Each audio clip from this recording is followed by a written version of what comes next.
የቦረና ከብቶች ዝርያቸውን በማሻሻል ምርታማነታቸውን በማሳደግና የአየር ንብረት ለውጥን መቋቋም እንዲችሉ የምርምር ስራ እየሰራ ስለመሆኑ የኦዳ ቡልቱ ዩኒቨርሲቲ አስታወቀ። ለምዕራብ ሐረርጌ ማህበረሰብ ዝርያቸው የተሻሻለ ከብቶችን በማስተዋወቅ ዩኒቨርሲቲው ያለበትን ማህበራዊ ኃላፊነት እየተወጣ ስለመሆኑም ተገልጿል። ቶማስ ኃይሉ በኦሮሚያ ክልል በቦረና ዞን ከ2 ዓመት በፊት የተከሰተውን ድርቅ ተከትሎ በርካታ የቀንድ ከብቶች ሞተዋል።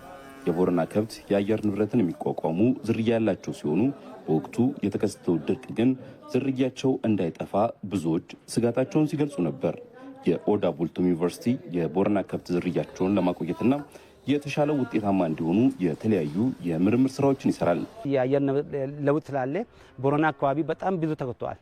ስለዚህ ምንድነው የምናደርገው? እኛ ጂኒን ኮንዘርቭ እናደርጋለን። እናቱ ነው ከቦረና ያመጣ ነው። ጥጃውን ነው እናቶችን ሳይሆን ጥጆች ናቸው የምንሰራው። ከሁለቱም ፍሪጃዎች ጋር ነው ያዳቀል ነው። ምርታቸው በጣም ትልቅ ነው። በሽታን አይችሉም። የአየር ለውጥን አይችሉም። የኛዎቹ ቦረናዎች ደግሞ ምንድነው የሚችሉት? የአየር ለውጥን ይቋቋማሉ። በሽታ የመቋቋም አቅም አላቸው። ግን ምርታቸው ትንሽ ነው። ስለዚህ የምንፈልገው ምንድነው? ምርቱ ትልቅ የሆነ በሽታን የሚቋቋም እና የአየር ንብረት የክላይሜት ቼንጅ እንትኖች የሚቋቋም ነው የምንፈልገው። ዩኒቨርሲቲው ግብርና ላይ በትኩረት ይሰራል። በተለይ በእንስሳት እርባታ የመኖ አቅርቦትን የሚቀርፉ የተለያዩ የመኖ ዝርያዎችን ለአርሶ አደሩ በእውቀት መልክ ይተላለፋሉ። በተለይ አረንጓዴ ምግቦችን የወተት ከብቶችን 65 የወተት ከብቶችን ይዘን ለመማር ማስተማር ለምርምርና ለማህበረሰብ አገልግሎት የውስጥ ገቢ ማመንጫ እየተጠቀምንበት እንገኛለን። የቦረና ዝርያና ሆልስቲን ፍሬዚያን የሚባሉ የፈረንጅ ከብቶች ናቸው።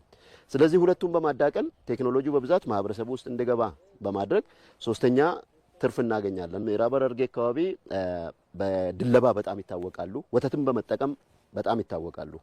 ማህበረሰቡ ወተትን በጣም ስለምጠቀም የወተት ምርት መጨመር አለበት።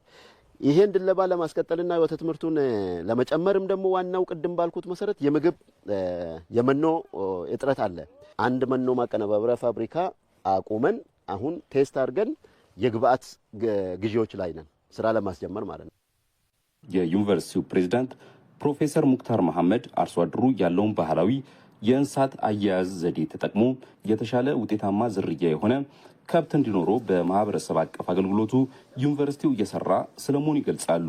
ምርታማነትን ማሳደግ በምግብ ራስን ለመቻል በሚደረገው ጥረት ውስጥ ከፍተኛ ሮል እየተጫወትን ነው በዚህ አካባቢ ባለው ሁኔታና አርሶ አደሩም በዚህ አካባቢ ላይ መስራት የሚፈልገውም ነጋዴ መጥቶ የኛን ፋርም መጎብኘት ይችላል። እያስጎበኘንም ነው። መጎብኘት ብቻ ሳይሆን ወደ ራሳቸው ወስደው እንዲሰሩት እንዳልኩት ዝርያዎችን ማዳቀል ወተት ምርት አሁን በእኛ ሀገር ውስጥ እየቀነሰ ዋጋውም ከፍ እያለ ስለሆነ ይህን ብናሻሽል የሐረርጌ ገበሬ ደግሞ በዚህ በእንስሳት አያያዝ ላይ ምርታማነቱ ትንሽ ይሁን እንጂ አያያዝ ላይ ጥሩ ስለሆነ እንደሌላው ለቆ ምን ብሎ አይደለም ቀልቦ አስሮ ቀልቦ ምን አድርጎ ስለሚል ይህን ለማላመድም ብዙ አይፈጅም።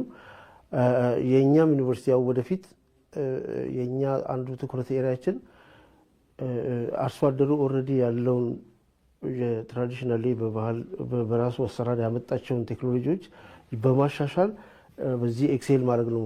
ኦዳ ቡልቱ ዩኒቨርሲቲ ከእንስሳት ውጤታማነት በዘለለ የሰብል ልማት ላይም እየሰራ ስለመሆኑ ተነግሯል።